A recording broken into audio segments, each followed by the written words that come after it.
This video is sponsored by Squarespace. Cake or pie? Oh, cake all day long. Pie has too much fruit. The only pie that I kind of like is a galette because that has a better like fruit to crust ratio. But like big sloppy middle pie with the thing and no, I don't care for it.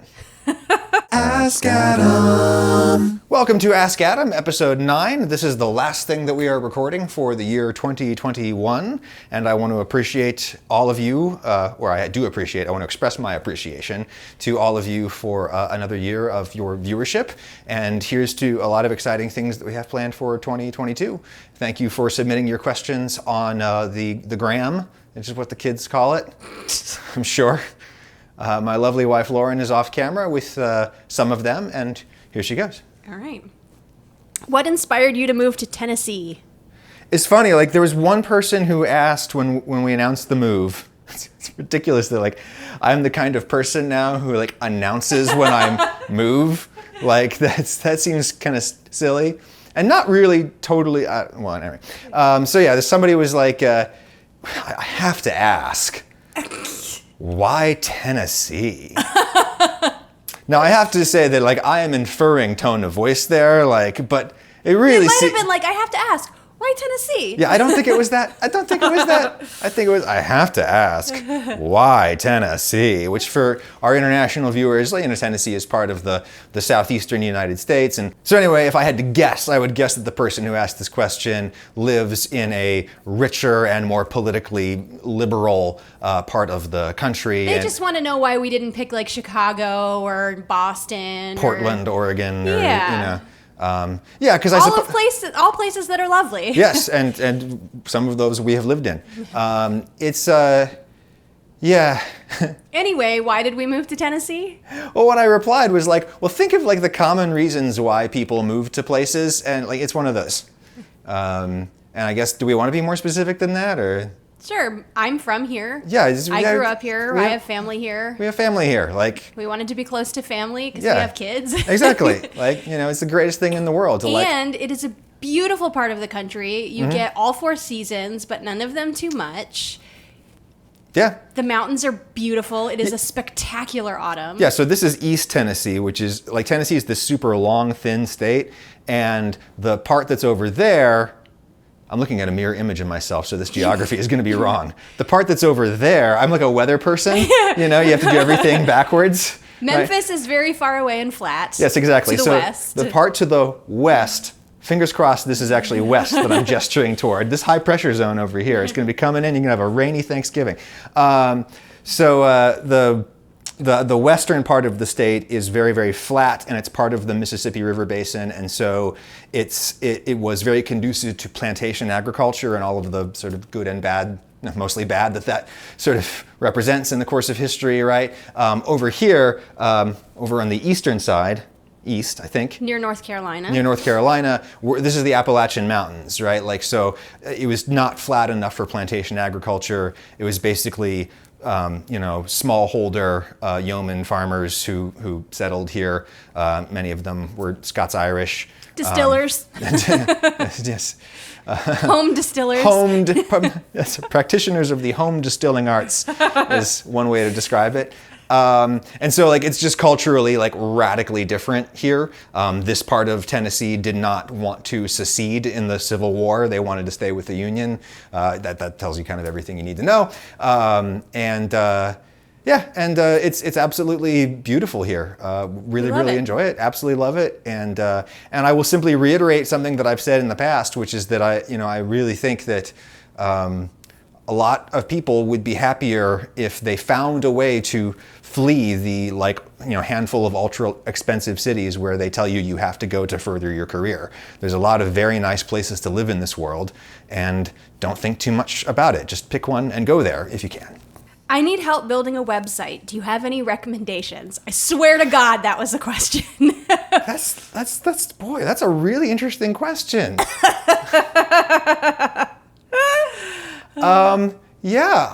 Say maybe your new beard needs a website. Well, Squarespace has an elegant and functional website template for every hair on your little pumpkin head. They've got a lot of new ones lately, and you can always build a site from scratch if you want. But yeah, you just fly in a picture, or you can use one of their stock pictures, and then you just start editing. How can customers make appointments with your beard? Go to the scheduler, beard and beard-related services.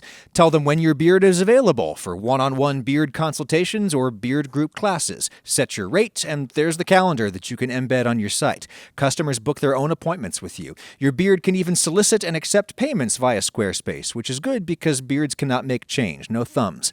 In all seriousness, Squarespace has been the most steadfast supporter of this channel that you apparently enjoy, and they'll be supporting the content into 2022. Remember that, and remember the beard when it comes time to pay for a custom domain or to publish your site and make it go live. Use my code Ragusia and you will save 10%. Thank you, Squarespace. May all our businesses grow like the beard, fast and fluffy. Okay, hold on a second. So this is the freeze frame that we're going to go back to when we come out of the ad. All right, and I'm going to go. So what's our next question? Are there any ingredients that you have a harder time finding since you've moved, or any ingredients that are more readily available that you really enjoy? Boy, yeah. It's funny because it's like, it wasn't like this when we were kids, but now it's like, really any human settlement above, a few 100,000 people, like kind of has basically everything, at least in the developed world, right?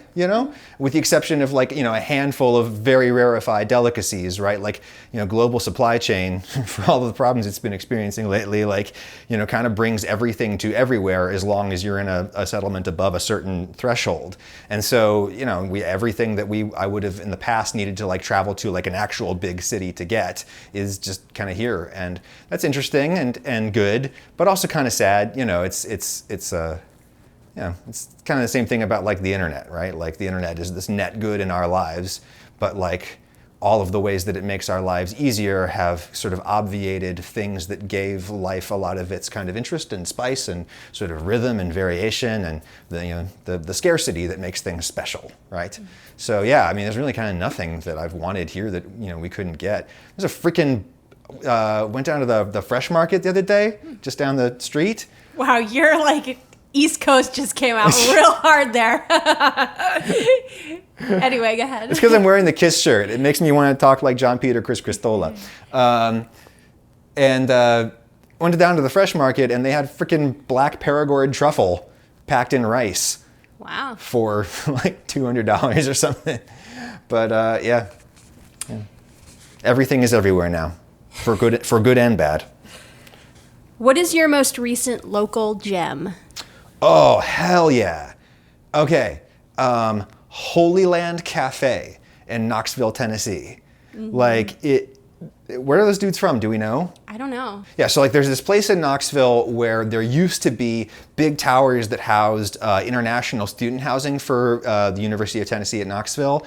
And as a result, this kind of whole like row of what they would have called ethnic restaurants, sprang up there at the time to kind of serve all that whole population.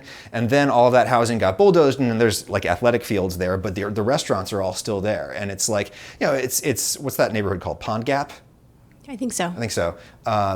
It's like it's very unassuming. It's sort of inner ring suburb industrial kind of area, but like amazing places to eat. And Holy Land Cafe is this place that just has like everything from from the Middle East that you could possibly want. They had yogurt soda. I noticed. I want to get a yogurt soda. I don't want those two words to go together, but I'm sure that people like it. But also like the very best Reuben sandwich I've ever had in my life. And they have cannoli that they make, and I love cannoli, and it's so good. Yeah, but it's a deli and market, so you can get all kinds of amazing things in there. Gonna have to find some kind of excuse to do a video with those guys. Figure it out. It might end just be like, here's a place I would like to show you because it's neat. Like Mr. Rogers used to do. Exactly, that's right. Got to put on my cardigan. All right. Are there any older recipes on your channel that you still like to cook from time to time? What about recipes that you would like to improve upon? Oh, yeah. Boy, there are a few that I don't feel super good about in retrospect. But gosh, I really? don't know. Yeah. Like what? I feel like the one that apparently people make a lot is the first chocolate cake that I did, which had the Italian meringue on it, like, and the meringue whatever, but like the chocolate itself, like it's just like a recipe that I just sort of came up with when I was just assimilating ideas from other people's devil's food cake recipes, and I hadn't at that point in my life acquired much information about like the science of cake bakery, and I didn't really understand what the different things in there do. I had a vague idea, but I didn't know what I know now, and I think that recipe could be improved upon. But in terms of like things that we still make, I mean, we still make a big pot of Ragusa bolognese. Oh yeah. And freeze it all the time. That's yeah. What else? You made enchiladas just the other night. Oh yeah, because I begged you because they're so good. Yeah. The enchiladas verdes recipe, that one. Oh, so good. Yeah, Lauren makes me make that all the time. That one's real good. And obviously, like pizza and pizza bread get made all the time. Yeah, but it's amazing how much how I do that has changed since the olden days. It's crazy. It's one thing I want to mention apropos of pizza is that it's like moving to a new city and a new house, and hot off the heels of having redone our kitchen in Macon and getting a new oven down there. Like, so we've had like 3 different ovens in the last 3 years, right? And it has made me realize how much, like, when it's not a platitude when, like, cooking people on the TV say every oven is different. Holy crap, every oven is different. And like the first oven that we had in Macon was really good for pizza. The new one that we got when we did the remodel was crap for pizza. And it just like I just stopped baking pizza, at least like standard pizza on a pizza stone kind of pizza. I came up with like other things that worked, but like, it just did not, it wasn't hot enough, and for some reason it didn't get heat onto the sides of things and had this one really bad hot spot in the lower right corner. I feel like if we had not moved, we would have replaced that oven. Yeah. Even though it was brand new. I know. Because of your job. Yeah. Like, as normal home cooking people, we would have worked around it, but it was getting to be a problem for like we did that video that was we did a promo for your book that was the stuffed crust pizza. Oh yeah. And it was so hard to get a pizza that and the looked, non-video was impossible because of the broiler was weird. Yeah. So now we moved to this house that has these how do you say it? Decor. I don't know. Decor. It's okay to mispronounce things if you've only ever read them. Sure. I just want to give power to that because I feel like readers everywhere, if you're a book nerd like me, there are a lot of words that you don't know how to pronounce because you've only ever seen them written down. Darn right. You just do the best you can. It's fine. So true. So we have these new Decor appliances that that oven is like the best pizza oven I've ever had. Like it's got this convection setting on it called pure convection, which I still cannot get like a satisfying answer as to what that means as opposed to convection bake, but like it just like blasts the pizza. It's crazy, and it's also it goes up to 550 Fahrenheit, whereas the old one maxed out at 5 Fahrenheit. And in our part of the world, ovens usually, that's their upper domestic ovens usually either go to 500 or they go to 550 Fahrenheit. And like that, I think that just like remaining 50 is really what pushes it over the edge that you get, decent homemade pizza. Although you did break the oven temporarily by running it too hot. Running it too hot, yes, that's true. I triggered a fail-safe. So our house didn't burn down. That's right, exactly. But that's because I was shooting. It was not like a cooking thing. But anyway, so what I want to say is that like if you're struggling with your pizza, and you're doing exactly what like you see people on the internet do, and it is not coming out the way that it comes out for them, like there's a very good chance it's not you, it's your oven. Every oven is different. And the better thing to do is to find out what your oven is good at and make that instead. Excuse me. What was a Monday video you really enjoyed making this year? Wow. The truffle doggy one was just an absolute joy to do because I got to drive over to drive over the mountains over to North Carolina, and like there's this river gap in between East Tennessee and North Carolina, which again my directions are probably backwards, but anyways, And it was just, I like drove, I had to meet them in the morning. And so I drove through this incredible, like tall Appalachian Mountain River Gap right as the sun was, right at dusk. Like mid-October? No, dusk. What's in the morning? Sunrise? Is that dusk? No, dusk is the evening. Okay, what's the other one? I don't know. Dawn. Dawn. There it is. Okay. Right at dawn. And like, it was just, I was just like, I cannot believe this is my job right now that I'm doing. Plus the dog was so cute. Yeah, exactly. What was its name? Monza. Monza. Monza looks for schmuzzles. Schmuzzles. That was an absolute delight.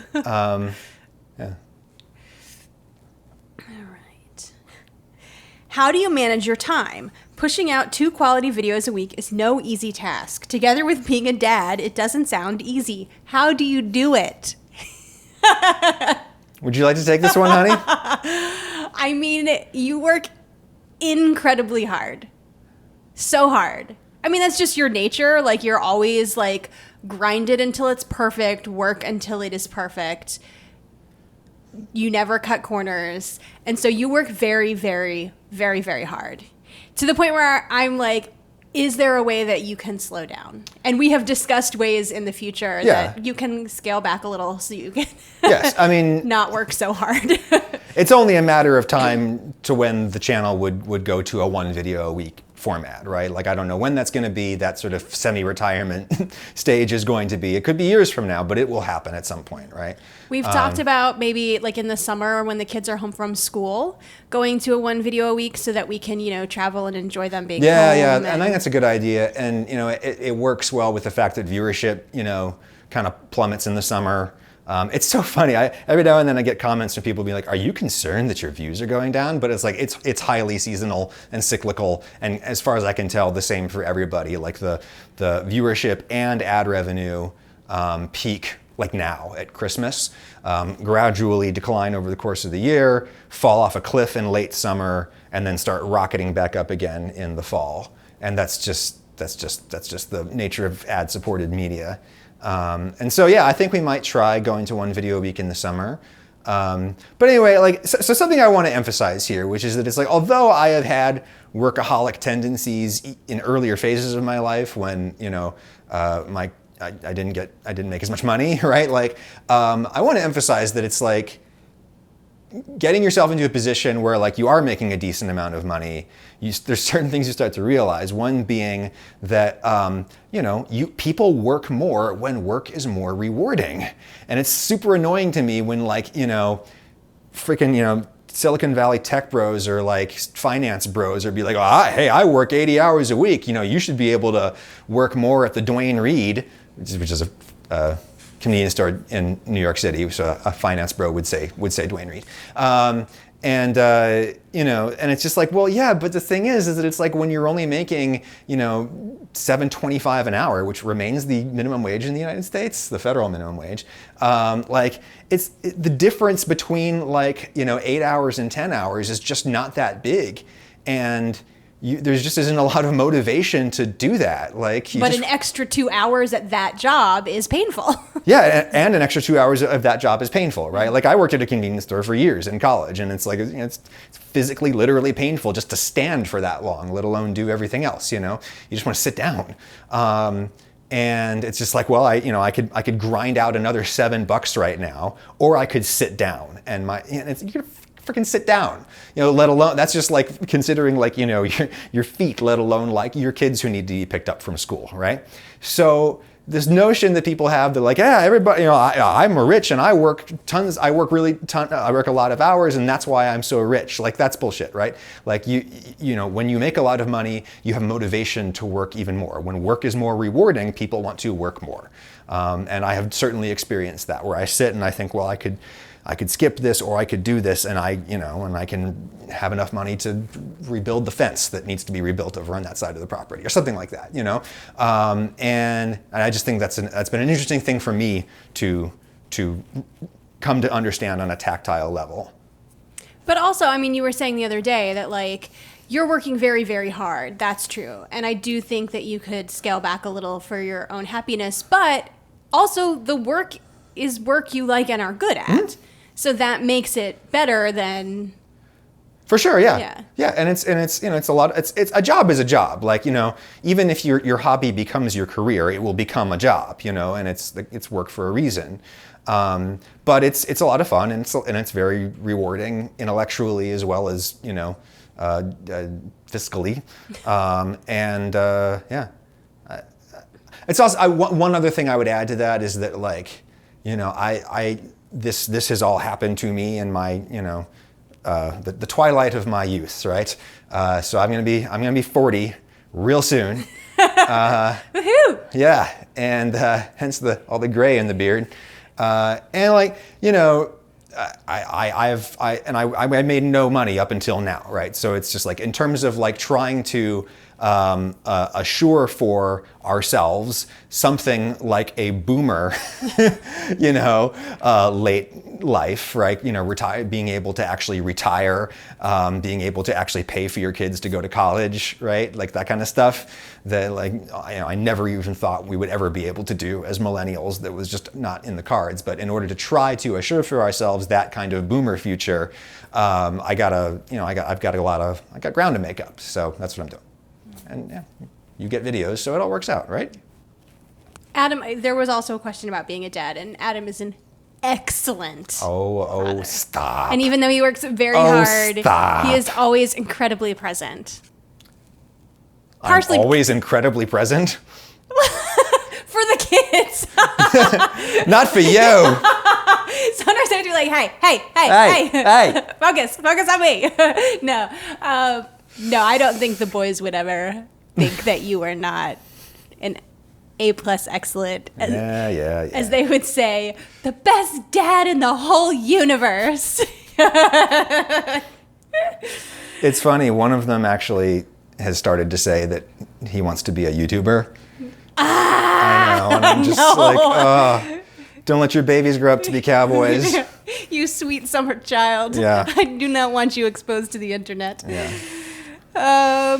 Well, related to that, have you ever regretted becoming a YouTuber? I don't think so.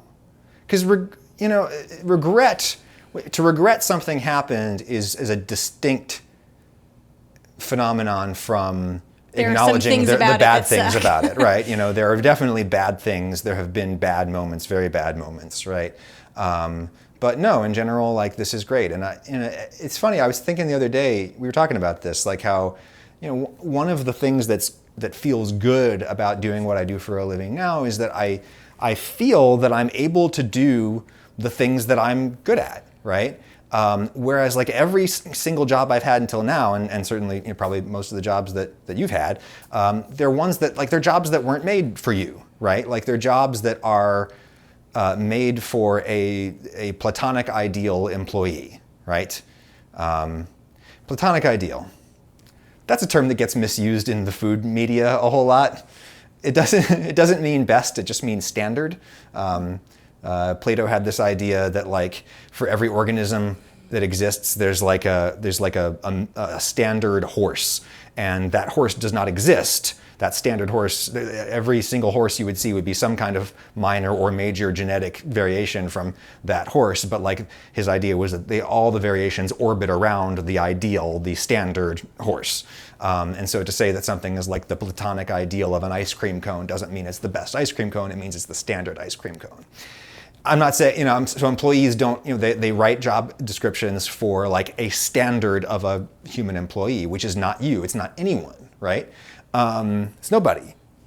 And so you're always trying to kind of fit yourself in somebody else's box, and there's always things that you could offer that you can't in that box. And there's also things you have to do in that box that you have no business doing, right?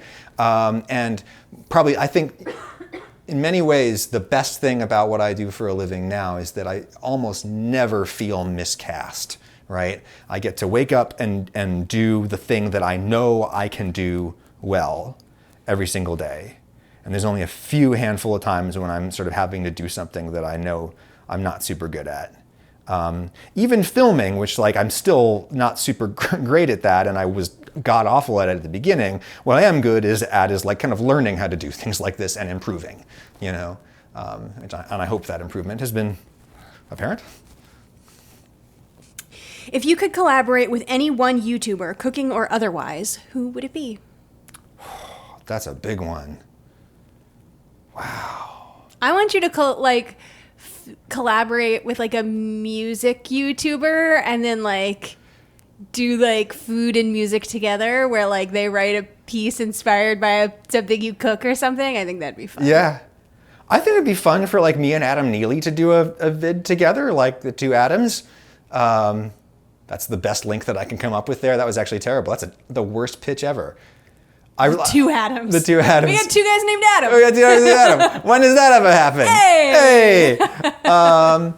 But Rick Beato, I love. Like Rick Beato, when we still live, because Rick Beato lives in Atlanta and we lived in Macon, and like there was one day where like Rick and I were gonna have lunch one day and it just didn't happen for some reason, and that makes me sad. So Rick, call me. And then COVID happened and nobody had lunch with anybody. Yeah, exactly. I think I said in a recent video that like a lot of people, they'll assume that like I'm saying something or doing something to reference or bounce off of some recent video by a food YouTuber. And the truth is that I pretty much don't watch any other food YouTubers at all anymore. And I never really did that much to begin with, but like I really don't now, just because it gets in my head and I compare what I'm doing to them, and it sends me down a spiral, and it's really best if I just go la la la la la and I just think about what I do. And it's so funny because like, so most of the YouTube videos I watch are like, usually it's music YouTube stuff or bodybuilding. Or deep British history. Yes, right. War. And it's so funny, like, because I try to leave a positive comment whenever I can, just because I know how much I appreciate that, and even if it's just like I enjoyed this program, I will say that, and people will comment and be like, Adam Ragusea likes music? And it's just like, yes, because no time in history has a person been interested in both food and music at the same time. Those two things never go together. And I know what that was kind of mean, because I know what you're trying to express, which is just that like, it's what like are when the you odds, see your teacher at the movies and you're like, what are you doing? You belong in the classroom. Yes. Well, that's the cynical way of viewing it, that like it's this very kind of immature feeling, that's the expression that's just kind of like, well, I expect that because I have this, what the kids now call a parasocial relationship with you, that you only exist to serve me via the channel that through which I access you, right? So it's that thing where like you're shocked to see your teacher at the grocery store. You're a little kid and you don't understand that like this is an actual human being with a life beyond simply serving you. So when people do that, I scorn them, or in my mind. But like most of the time, I think it's people are just they're just amazed by the serendipity of it. Like it's a big internet, and like it's amazing that I ran into this person that I know from another thing, and I just want to be able to say like, wow, what are the odds of that? But I don't know, maybe I would suggest coming up with a different thing to say than like, what are you doing here? I'm doing the exact same thing you're doing here. I'm like, sitting, on the toilet, like, scrolling through YouTube. I'm doing the exact same thing you're doing. All right, from there we will go to favorite white wine to drink. Well, it's controversial because you could argue it's not technically white wine, but Vinho Verde from Portugal. So good. It's my favorite too. Yeah. Pretty awesome. It's like dry and citrusy and yeah. Very summery. Good stuff. And there's very good Vinho Verde that's very cheap. Yeah. Like $5. Yeah. Where'd we get that? Trader Joe's. Yeah. Okay. This is one. I think it's from New Zealand, and it's got a starfish on it, and it really looks like something that is not for my demo. It looks like ladies who lunch. Yes, exactly. But it's super grapefruity, and grapefruit is, one of my top 5 favorite flavors of all time. Certainly my favorite fruit flavor, right? And it's super grapefruity, and I like that a lot. But my desire for drinking white wine is like at a all-time low right now, just because I kind of only want to drink it in the summer. Yeah. Whereas I want to pour it into every pot I got. Is the ideal cooking fluid. What's your winter drink? What's my winter drink? Oh, fine Scotch whiskey, of course. There you go. Or Irish. The original home of grain alcohol distilling is in the Anglo-Celtic Isles is Ireland, not Scotland. And I'm saying that just to make you angry, Colin. It's also kind of true. But. Is this coming out after the new year? No. Okay, so then we can say thank you for a great 2021, everybody. We sure can say that. And we wish you all a safe and happy 2022, even though I accidentally sent out Christmas cards to everyone that says we wish you a safe and happy 2021. Well, what remains of it? Yeah. I feel like that's a metaphor for this year.